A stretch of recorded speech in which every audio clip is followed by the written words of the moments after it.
Ramayanam quiz. First question, రామాయణాన్ని ఎవరు రచించారు? వాల్మీకి. లక్ష్మణుడు ఎవరి అవతారం? Sheshnag. Okay, correct.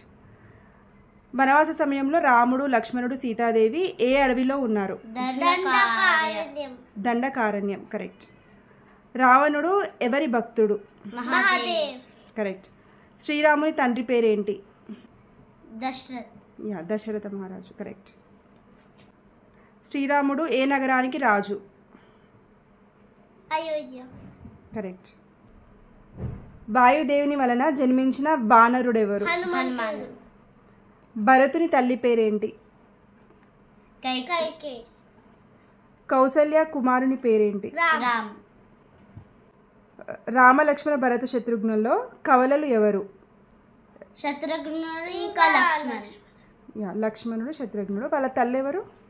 Sumitra. Okay. శ్రీమద్ రామాయణంలో మొత్తం ఎన్ని శ్లోకాలు ఉన్నాయి? 24,000. కరెక్ట్. అయోధ్య నగరం ఏ నది ఒడ్డున ఉంది? సరయు. కరెక్ట్. దశరథ మహారాజుకు మంత్రి ఎవరు? సుమంత్ర. కరెక్ట్. మారీచి తల్లి పేరేంటి? తాటక. కరెక్ట్. గంగను భూమికి తెచ్చుటకు తపస్సు చేసింది ఎవరు? భగీరథుడు. కరెక్ట్. అహల్య భర్త పేరేంటి? గౌతమ మహర్షి. కరెక్ట్. సీతాదేవి తండ్రి పేరు? జనక మహారాజ్. కరెక్ట్. హనుమంతుని తండ్రి పేరు? కేసరి. కేసరి, కరెక్ట్.